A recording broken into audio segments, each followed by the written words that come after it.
Welcome to विद्यार्थी club. आज है 24 अगस्त 2020 और 24 अगस्त 2020 से करंट अफेयर के जितने भी इंपॉर्टेंट क्वेश्चन बन सकते हैं उन्हें हम आज इस वीडियो में डिस्कस करेंगे तथा उन इंपॉर्टेंट क्वेश्चन के साथ मैं आपको इंपॉर्टेंट फैक्ट भी बताऊंगा जो कि आपको बहुत ज़्यादा हेल्पफुल होंगे। तो इस वीडियो को आप लास्ट तक जरूर देखा करें। वीडियो के लास्ट में मैं आपसे एक क्वेश्चन पूछूंगा जिसका आंसर आपको कमेंट बॉक्स में लिखना है। आज की करंट अफेयर की PDF भी आप डाउनलोड कर सकते हैं डिस्क्रिप्शन से। तो चलिए स्टार्ट करते हैं। पहला क्वेश्चन हमारा, रानी रामपाल जिनको हाल ही में राजीव गांधी खेल रत्न पुरस्कार 2020 दिया गया है वह किस खेल से संबंधित है? तो ये हॉकी से संबंधित है। ऑप्शन नंबर हमारा सी आंसर सही है। तो हॉकी से संबंधित है रानी रामपाल जिनको 2020 में राजीव गांधी खेल रत्न पुरस्कार दिया गया है। हॉकी से संबंधित है, लेकिन एक क्वेश्चन और बनता है इससे रिलेटेड कि रानी रामपाल किस राज्य की रहने वाली है? तो वो शाहाबाद हरियाणा की रहने वाली है। कहाँ की?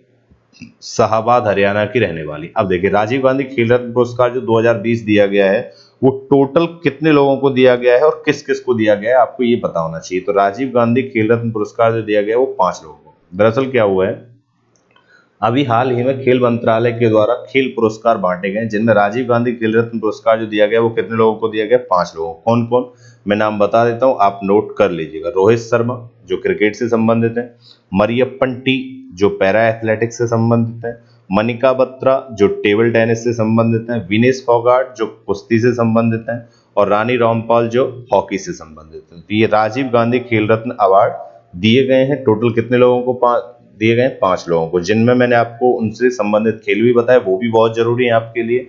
प्लस कितने लोगों को दिया गया और किस किस को दिया गया, ये सारी चीजें आपको पता होनी चाहिए।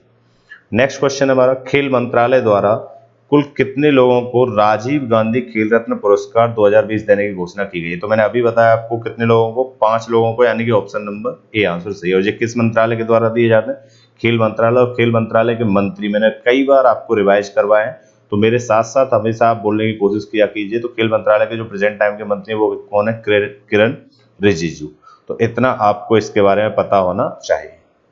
नेक्स्ट क्वेश्चन, खेल मंत्रालय ने अर्जुन अवार्ड 2020 कुल कितने लोगों को देने की घोषणा की है? तो ये जो दिए गए हैं ये टोटल 27 लोगों को देने की घोषणा की गई, यानी कि ऑप्शन नंबर हमारा सी आंसर सही है। तो 27 लोगों को अर्जुन अवार्ड दिया जाएगा 2020 में। अब किस किस को दिया जाएगा? तो सभी के बारे में आपको जानने की जरूरत नहीं है कि ये किस किस को दिया जाएगा। मैं कुछ आपको बता देता हूं जो आपके लिए इंपॉर्टेंट है, जो कि खास चर्चा में रहते हैं, केवल उन्हीं से मतलब होता है। तो जैसे अगर मैं बात करूं किस किस का नाम आपको पता होना चाहिए जो आपसे रिलेटेड है, जैसे मनु भाकर किससे रिलेटेड है? शूटिंग से। सौरभ चौधरी किससे रिलेटेड है? शूटिंग से। दिविज शरण टेनिस से रिलेटेड है।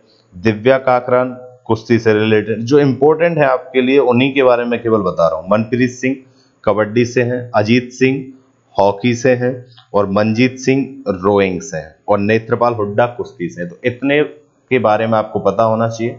टोटल कितने लोग हैं? ये 27 लोग हैं। अब देखिए, खेल मंत्रालय के द्वारा ये जो खेल पुरस्कार बांटे गए हैं ये कौन कौन से पुरस्कार बांटे गए हैं और कितने कितने लोगों को दिए गए हैं, तो वो मैं आपको बता देता हूं, आप लिख लीजिएगा। राजीव गांधी खेल रत्न अवार्ड टोटल कितने लोगों को दिया गया? 5 को। अर्जुन अवार्ड टोटल कितने लोगों को दिया गया? 27 लोगों को। एक दिया जाता है जो कोच होते हैं उनको दिए जाते हैं द्रोणाचार्य पुरस्कार, जो लाइफ टाइम अचीवमेंट के लिए उन्हें मिलता है। तो द्रोणाचार्य पुरस्कार भी कितने लोगों को मिला है? 5। इनके बारे में आपको बता देता हूं। देखिए, जूड फेलिक्स सेबेस्टियन नाम है ये, जो कि हॉकी के क्षेत्र में काम करते हैं, इनको ये पुरस्कार दिया गया है। योगेश मालवीय मलखम गेम के बारे में मैंने आपको बताया था कि किस राज्य का राजकीय खेल है। जसपाल राणा शूटिंग के क्षेत्र में, कुलदीप कुमार हांडू वुशु के क्षेत्र में और गौरव खन्ना पैरा बैडमिंटन के क्षेत्र में। तो ये द्रोणाचार्य पुरस्कार जो दिए गए हैं टोटल कितने लोगों को दिए गए हैं? 5 लोगों को दिए गए। तो ये भी आपको पता होना चाहिए। अर्जुन अवार्ड 27 लोगों को और खेल रत्न पुरस्कार जो राजीव गांधी खेल रत्न पुरस्कार है वो कितने लोगों को दिया गया? 5 लोगों को। तो इतने आपको इसके बारे में पता होना चाहिए।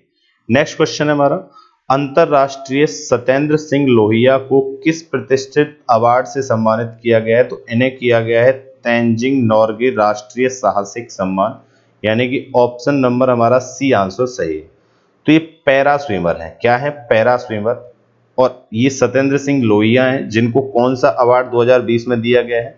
तो तेंजिंग नोर्गे राष्ट्रीय साहसिक सम्मान। अब देखिए, सत्येंद्र सिंह लोहिया के बारे में आपको थोड़ा बहुत पता होना चाहिए कि सत्येंद्र सिंह लोहिया हैं कहाँ के। तो ये भारत के हैं जिनके अंदर जो डिसेबिलिटी है, यानी कि जो विकलांगता है, लगभग 70% है। तो ये पैरा स्विमर है और ये भारत के रहने वाले हैं और कहाँ के, तो भिंड मध्य प्रदेश के रहने वाले हैं, भिंड मध्य प्रदेश के रहने वाले हैं। तो इतना आपको इनके बारे में पता होना चाहिए। नेक्स्ट क्वेश्चन हमारा, ऑस्ट्रेलिया क्रिकेट टीम के किस पूर्व कप्तान ने अंतरराष्ट्रीय एवं घरेलू क्रिकेट से संन्यास लेने की घोषणा की है? तो ये जो घोषणा की गई है वो कैमरॉन वाइट के द्वारा। ऑप्शन नंबर हमारा बी आंसर सही है। तो कैमरॉन वाइट के द्वारा अंतरराष्ट्रीय घरेलू क्रिकेट से संन्यास लेने की हाल ही में क्या की गई है, घोषणा की गई है। अच्छा, इससे पहले भारत के भी दो अच्छे प्लेयर ने क्रिकेट के क्षेत्र से संन्यास लेने की घोषणा की है। कौन कौन? महेंद्र सिंह धोनी और सुरेश रैना। नेक्स्ट क्वेश्चन, रोहित शर्मा को किस ब्रांड ने अपना ब्रांड एम्बेसडर नियुक्त किया है? तो ये जो ब्रांड एम्बेसडर नियुक्त किए गए हैं ये किस कंपनी के द्वारा किए गए हैं? तो ये जो कंपनी है वो कौन सी है, ये आपको पता होना चाहिए।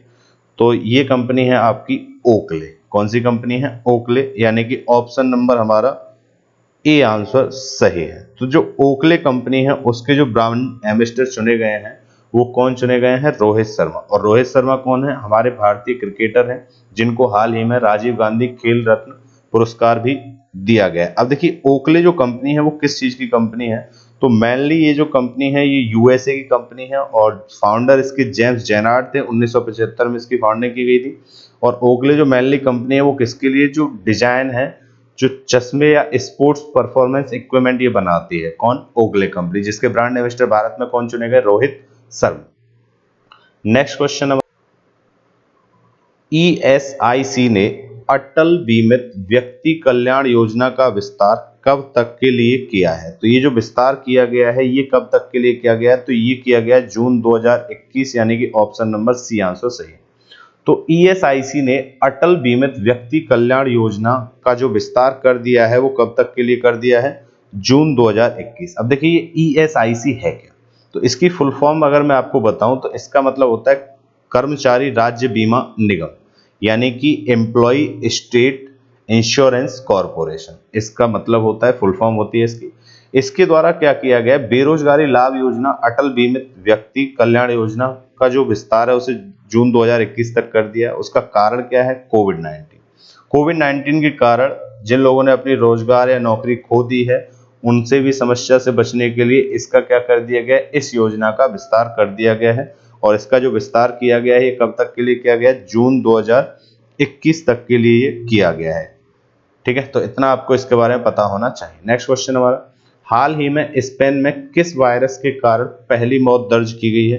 तो ये जो पहली मौत दर्ज हुई है वो हुई है वेस्ट नाइल वायरस, यानी कि ऑप्शन नंबर हमारा डी आंसर सही। तो वेस्ट नाइल वायरस के द्वारा स्पेन में इस वायरस के कारण पहली मौत दर्ज की गई है। कब? 21 अगस्त 2020 को। अब ये वेस्ट नाइल वायरस है क्या? तो वेस्ट नाइल वायरस पहली बार 1937 में, कब? 1937 में युगांडा में खोजा गया था और ये पक्षियों में पाया जाता है, पर ये मच्छरों द्वारा मनुष्यों में ये फैल गया था। जिसका पहली बार जो संदिग्ध मामला आया था वो कब आया था? 1937 में। और किस देश में आया था? युगांडा में। भारत में भी ये पहले आ चुका है। कब? मार्च 2019 में। कहां पर? केरल के वेस्ट नाइल वायरस। ठीक है, तो केरल में ये आ चुका है पहले। इसकी वजह से पहली मौत हाल ही में स्पेन में हुई है। नेक्स्ट क्वेश्चन,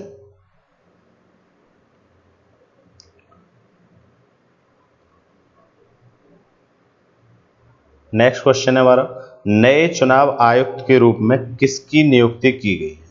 तो ये जो नियुक्ति हुई है वो हुई है राजीव कुमार की, यानी कि ऑप्शन नंबर हमारा बी आंसर सही है। तो राजीव कुमार हाल ही में नए चुनाव आयुक्त के रूप में चुने गए हैं। अब ये नए चुनाव आयुक्त के रूप में क्यों चुने गए हैं? तो आपको कुछ समय पहले मैंने बताया था, एक व्यक्ति थे, नए चुनाव आयुक्त की जो नियुक्ति हुई है वो क्यों हुई है? क्योंकि एक नए व्यक्ति आए हैं। क्यों आए हैं? क्योंकि जो एक पुराने चुनाव आयुक्त थे उन्होंने क्या दे दिया था? इस्तीफा दे दिया था। क्यों दे दिया था? क्योंकि मैंने आपको बताया था वो एडीबी के क्या चुन लिए गए थे? उपाध्यक्ष चुन लिए गए थे। इसीलिए इनकी नियुक्ति की गई है। किसकी? राजीव कुमार की। अब देखिए जो नियुक्ति की जाती है ये किसके द्वारा की जाती है, प्लस चुनाव आयुक्त के बारे में सारी चीजें आपको पता होनी चाहिए।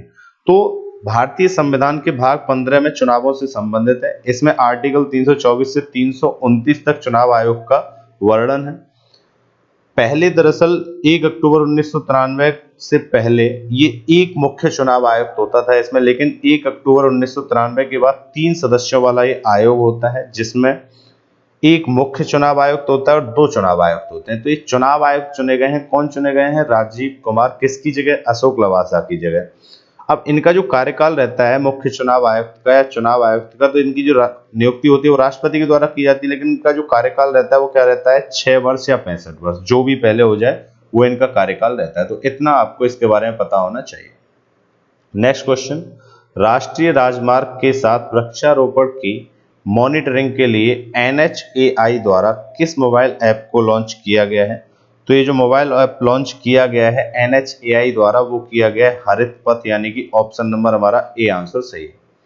तो हरित पथ यानी कि ये जो मोबाइल ऐप लॉन्च किया है, इसके द्वारा किया क्या जाएगा? तो जितने भी राष्ट्रीय राजमार्ग हैं उनके साइड में वृक्षारोपण की मॉनिटरिंग करने के लिए NHAI के द्वारा ये ऐप लॉन्च किया गया है। कौन सा ऐप? हरित पथ। ठीक है, इसके तहत क्या किया जाएगा? तो 7800 पौधों को इस एप्लीकेशन के माध्यम से जियो टैग किया जाएगा, जिसकी वजह से उनका वृक्षारोपण की मॉनिटरिंग यानी कि वृक्षों की देखरेख की जाएगी। तो इतना आपको इसके बारे में पता होना चाहिए। अच्छा, अब बात आई है NHAI की। तो NHAI ये क्या है? मैंने कई बार बता रखा है। इसके प्रेजेंट टाइम पे मंत्री कौन है? वीडियो को पॉज करिए और NHAI के राष्ट्रीय राजमार्ग के जो प्रेजेंट टाइम पर मंत्री हैं वो कौन है वो आपको लिखने हैं। तो इतना काम आपको करना है, लिखने की हैबिट बनाइए, जिससे ये चीजें हमेशा आपके लिए याद हो जाए। नेक्स्ट क्वेश्चन हमारा, जनजातीय मामलों के मंत्रालय द्वारा तृतीय प्रसंस्करण केंद्र स्थापित करने के लिए शुरू की गई परियोजना का नाम क्या है? तो ये की गई है ट्राई फूड योजना, यानी कि ऑप्शन नंबर हमारा बी आंसर सही है। तो ट्राई फूड योजना शुरू की गई है, वो किसके द्वारा की गई है? जनजातीय मामलों के मंत्रालय द्वारा। और ये कौन सा संस्करण है इसका? तृतीय प्रसंस्करण केंद्र किया जा रहा है। अब ये जो स्थापित हुआ है इसके लिए एक परियोजना चलाई गई है। कौन सी परियोजना? Try food. तो देखिए, जनजातीय मामले इसकी बात करें तो ट्राइफेड जो रहता है जनजातीय मंत्रालयों के, इसके जो मंत्री हैं वो आपको लिखने हैं कमेंट बॉक्स में। मैं मंत्री, केंद्रीय मंत्री कई बार आपको रिवाइज करवा चुका हूं, तो अभी वीडियो को पॉज करिए और लिखिए। अब ये जो शुरू की गई है, कहां पे शुरू की गई है मैं ये आपको बता देता हूं। तो ये महाराष्ट्र के रायगढ़ और छत्तीसगढ़ के जगदलपुर में ये परियोजना अभी शुभारंभ किया गया। धीरे धीरे पूरे भारतवर्ष में विस्तारित की जाएगी। नेक्स्ट क्वेश्चन हमारा, किस कंपनी ने राष्ट्रीय कौशल विकास निगम के साथ मुफ्त डिजिटल कौशल प्रशिक्षण की पेशकश की है? तो ये जो पेशकश की गई है वो की गई है IBM के द्वारा, यानी कि ऑप्शन नंबर बी आंसर हमारा सही है। तो IBM कंपनी के द्वारा मुफ्त डिजिटल कौशल प्रशिक्षण की पेशकश की गई है, किसके साथ मिलकर? राष्ट्रीय कौशल विकास निगम के साथ मिलकर। अब देखिए, IBM के बारे में आपको पता होना चाहिए। इसकी फुल फॉर्म कई बार पूछी जाती है एग्जाम्स में, जो कि आपके लिए बहुत ज्यादा इंपॉर्टेंट है। तो IBM की जो फुल फॉर्म होती है वो इंटरनेशनल बिजनेस मशीन्स होती है। क्या होती है? International business machine. ये जो कंपनी है ये एक अमेरिकन कंपनी है, जिसके जो प्रेजेंट टाइम के CEO हैं वो हैं अरविंद कृष्णा। इसके जो फाउंडर थे वो चार्ल्स रेनलेट फ्लिंट थे, जो कि 1911 में इसका फाउंडिंग यानी कि स्थापना की गई थी। और ये USA बेस्ड कंपनी है, जो कि किसका काम करती है? तो ये मल्टीनेशनल टेक्नोलॉजी कंपनी है, जो कि कंप्यूटर के क्षेत्र में मेनली काम करती है। तो इतना आपको इसके बारे में पता होना चाहिए। नेक्स्ट क्वेश्चन, भारत किस पड़ोसी देश के लिए एक सीधी नौका सेवा शुरू करने जा रहा है? तो ये शुरू करने जा रहा है मालदीव के लिए, यानी कि ऑप्शन नंबर हमारा डी आंसर सही है। तो मालदीव के लिए भारत के द्वारा एक सीधी नौका सेवा शुरू की जा रही है। अब देखिए, बात मालदीव की आई तो मालदीव के बारे में आपको बता देता हूँ। ये जो आप देश देख रहे हैं, छोटा सा देश है ये मालदीव है, भारत के दक्षिण में पड़ता है। यहाँ लक्षद्वीप है और लक्षद्वीप का एक द्वीप है, कौन सा? मिनिकॉय। और मिनिकॉय और मालदीव के बीच में कौन सा डिग्री चैनल है? 8 डिग्री चैनल है। मालदीव पूरे एशिया महाद्वीप का सबसे छोटा देश है, जनसंख्या की दृष्टि से भी और क्षेत्रफल की दृष्टि से भी। यहाँ की जो कैपिटल है वो माले है। ऑफिशियल लैंग्वेज बहुत ज़्यादा जरूरी है, क्या है? दिवेही। यहाँ के जो प्रेसिडेंट हैं प्रेजेंट टाइम पर वो इब्राहिम मोहम्मद सोलेह हैं। यहाँ की जो संसद है उसे किस नाम से जाना जाता है? पीपल मजलिस। इसे जो स्वतंत्रता प्राप्त हुई थी UK से वो कब हुई थी? 26 जुलाई 1965। और यहाँ की जो करेंसी है वो क्या है? मालदीवन रुपया। तो इतना आपको इसके बारे में पता होना चाहिए। नेक्स्ट क्वेश्चन है हमारा, कौन सी भारतीय बिजली कंपनी ने अपने नवीकरणीय ऊर्जा व्यवसाय के लिए पूर्ण स्वामित्व वाली सहायक कंपनी स्थापित करने जा रही है? तो ये कर रही है कौन सी कंपनी? एनटीपीसी, यानी कि ऑप्शन नंबर हमारा बी आंसर सही है। तो एनटीपीसी जो कंपनी है वो पूर्ण स्वामित्व वाली यानी कि सेल्फ फाइनेंस है, और ये क्या कर रही है कि अपने नवीकरणीय ऊर्जा व्यवसाय के लिए एक कंपनी स्थापित करने जा रही है। अब ये एनटीपीसी, तो एनटीपीसी है क्या, फुल फॉर्म क्या है इसकी? तो national thermal power corporation limited. क्या है इसकी फुल फॉर्म?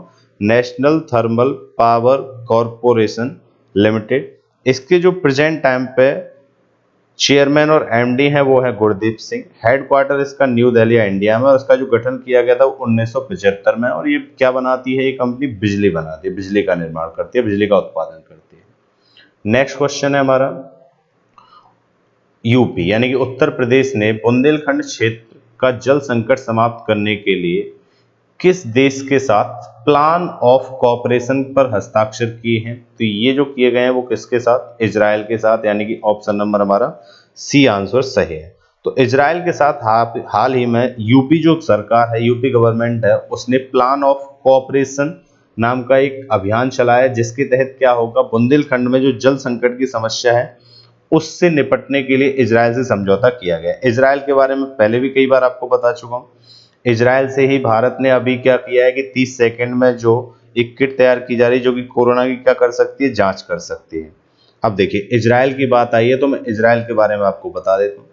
ये जो आप देख रहे हैं ये एशिया महाद्वीप है, और एशिया महाद्वीप का एक पश्चिमतम देश है। कौन सा? इजराइल, जिसकी राजधानी क्या है? यरूशलेम।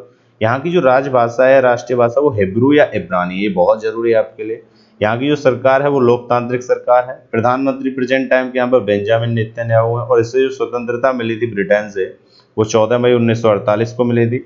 और यहाँ की जो करेंसी यानी कि मुद्रा है वो क्या है? शेकेल। तो इतना आपको इसके बारे में पता होना चाहिए। पिछली क्लास में मैंने आपसे एक क्वेश्चन पूछा था, लगभग सभी लोगों ने उसका आंसर सही किया, कुछ लोगों ने डिटेल में किया। बहुत अच्छी बात है, मैं यही चाहता हूँ कि सब लोग डिटेल में आंसर किया करें। तो क्वेश्चन था, किस निर्वाचन चुनाव आयुक्त ने हाल ही में अपने पद से इस्तीफा दे दिया है? तो इस्तीफा किसके द्वारा दिया गया था? अशोक लवासा के द्वारा। तो लगभग सभी लोगों का आंसर सही था। अब आपके लिए कल के लिए क्वेश्चन है, मैं चाहता हूं आप लोग सभी डिटेल में आंसर लिखा करें। तो क्वेश्चन है, किस राज्य सरकार ने सेवारत और सेवानिवृत्त सैनिकों के लिए ग्राम पंचायत प्रॉपर्टी टैक्स में छूट देने का प्रस्ताव पारित किया है? तो वो राज्य बताना है, प्लस उस राज्य के बारे में आप जो भी जानते हैं, जितना भी डिटेल में जानते हैं वो पूरा लिखें। लिखने की हैबिट बनाओगे, वो चीजें हमेशा आपको याद रहेंगी।